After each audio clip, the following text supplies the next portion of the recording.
Inilah tiga pria paling berpengaruh hingga lahirnya Nabi Muhammad. Keluarga Nabi Muhammad dikenal dengan sebutan keluarga Hashimiyah.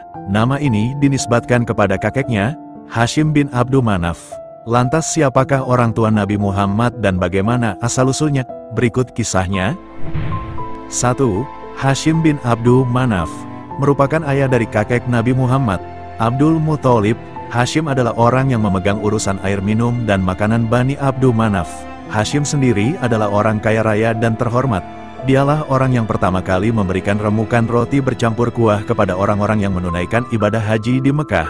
Dia juga orang yang pertama kali membuka jalur perjalanan dagang 2 kali dalam 1 tahun bagi orang-orang Quraisy, yaitu sekali pada musim dingin dan sekali pada musim kemarau. Di antara momen kehidupannya, dia pernah pergi ke Syam untuk berdagang. Setiba di Madinah, dia menikah dengan Salma binti Amru dari Bani Adi bin An-Najjar, dan menetap di sana bersama istrinya. Lalu dia melanjutkan perjalanannya ke Syam, sementara istrinya tetap bersama keluarganya. Saat itu Salma sedang mengandung anaknya, yaitu Abdul Muthalib. Namun Hashim meninggal dunia setelah menginjakkan kaki di Palestina. Kemudian Salma binti Amru melahirkan Abdul Muthalib pada tahun 497 Masehi, dengan nama Syaibah, karena ada rambut putih, uban, di kepalanya. Hashim mempunyai 4 putra, yaitu Asad, Abu Saifi, Nadlah, dan Abdul Muthalib. Hashim juga mempunyai 5 putri, yaitu Asisifah, Kholidah, Dohifah, Ruqoyah, dan Janah. 2. Abdul Muthalib, kakek Nabi Muhammad. Sepeninggal Hashim, tugas penanganan air minum dan makanan dipegang oleh saudaranya, Al-Muthalib bin Abdul Manaf. Seorang laki-laki yang terpandang, dipatuhi dan dihormati di tengah kaumnya, yang dijuluki orang-orang Quraisy dengan sebutan Al-Fayyad, sang dermawan. Tatkala Al-Muthalib mendengar bahwa Syaibah Abdul Muthalib sudah tumbuh menjadi seorang pemuda, maka dia mencarinya. Setelah keduanya saling berhadapan, kedua mata Al-Muthalib meneteskan air mata haru. Lalu dia pun memeluknya dan bermaksud membawanya. Namun Abdul Muthalib menolak ajakan itu, kecuali jika ibunya mengizinkannya. Kemudian Al-Muthalib memohon kepada ibu Abdul Muthalib, tetapi permohonannya itu juga ditolak.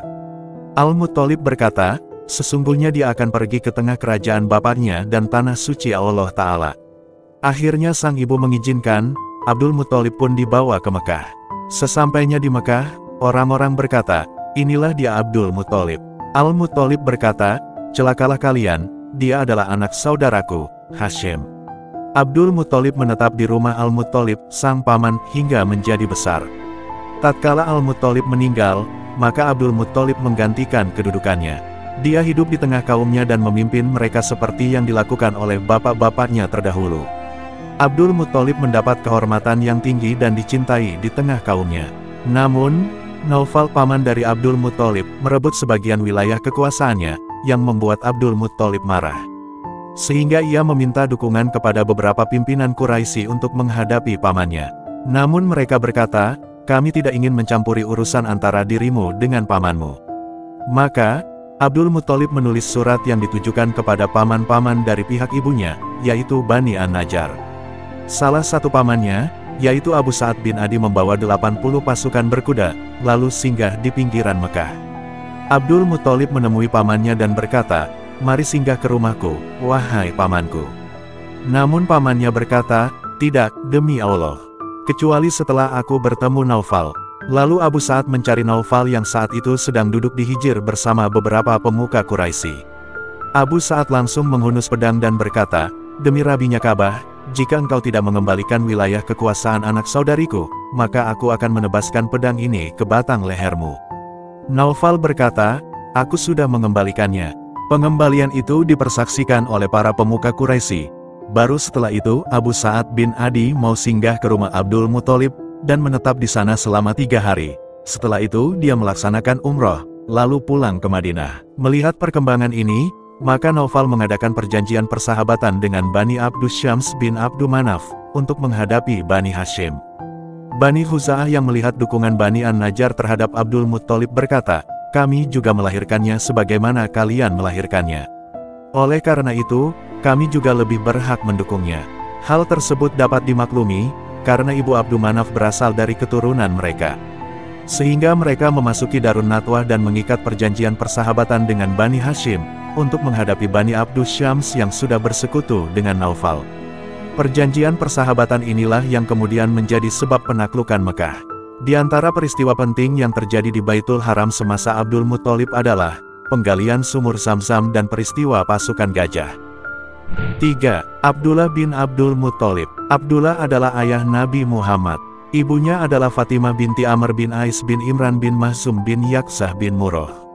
Abdullah adalah anak Abdul Muthalib yang paling bagus dan paling dicintainya. Abdullah inilah yang mendapat undian untuk disembelih dan dikorbankan sesuai dengan nazar Abdul Muthalib. Ringkasnya, setelah anak-anaknya sudah berjumlah 10 orang, dan tahu bahwa dia tidak lagi mempunyai anak, maka dia memberitahukan nazar yang pernah diucapkannya ketika menangani sumur Zamzam. Ternyata mereka semua patuh, kemudian dia menulis nama-nama mereka di anak panah untuk diundi, lalu diserahkan kepada patung Hubal. Setelah anak-anak panah itu dikocok, maka keluarlah nama Abdullah. Kemudian Abdul Muthalib menuntun Abdullah sambil membawa parang berjalan menuju Ka'bah, untuk menyembelih anaknya itu. Namun, orang-orang Quraisy mencegahnya, terutama paman-pamannya dari pihak ibu dari Bani Mahzum dan saudaranya, Abu Talib. Abdul Muthalib yang kebingungan lalu berkata, "Kalau begitu apa yang harus kulakukan sehubungan dengan nazarku ini?" Mereka mengusulkan untuk menemui seorang dukun, maka dia pun menemui dukun perempuan itu. Sesampainya di sana, dia diperintahkan untuk mengundi Abdullah dengan 10 ekor unta. Jika keluar nama Abdullah, maka dia harus menambah lagi dengan 10 ekor unta, hingga Tuhan ridho. Jika yang keluar adalah nama unta, maka unta-unta itulah yang disembelih. Hal itu pun terjadi, daging-daging unta tersebut dibiarkan begitu saja, tidak boleh dijamah oleh manusia maupun binatang. Tebusan pembunuhan memang berlaku di kalangan Quraisy dan bangsa Arab adalah 10 ekor unta. Namun setelah kejadian ini, jumlahnya berubah menjadi 100 ekor unta, yang juga diakui Islam. Diriwayatkan dari Nabi Muhammad SAW, bahwa beliau bersabda, "Aku adalah anak 2 orang yang disembelih." Maksudnya adalah Ismail dan Abdullah. Kemudian Abdul Muthalib menikahkan anaknya, Abdullah dengan Aminah binti Wahab bin Abdu Manaf bin Zuhroh bin Kilab. Aminah merupakan wanita yang dianggap paling terpandang di kalangan Quraisy, dari segi keturunan maupun kedudukannya. Karena bapaknya adalah pemuka Bani Zuhroh, Abdullah hidup bersamanya di Mekah. Namun tidak lama kemudian, Abdul Muthalib mengutusnya pergi ke Madinah untuk mengurus kurma. Ternyata Allah menakdirkan dia meninggal di Madinah, dan dikuburkan di Darun Nabigah Al-Jadi, pada usia 25 tahun. Menurut pendapat mayoritas pakar sejarah, bahwa Abdullah meninggal dunia sebelum Rasulullah dilahirkan. Tetapi ada pula yang berpendapat bahwa Abdullah meninggal dunia 2 bulan setelah Rasulullah lahir. Warisan yang ditinggalkan oleh Abdullah adalah berupa 5 ekor unta, sekumpulan domba, dan pembantu wanita Habsyi yang bernama Barakah, dan berjuluk Ummu Aiman. Dialah wanita pengasuh Rasulullah.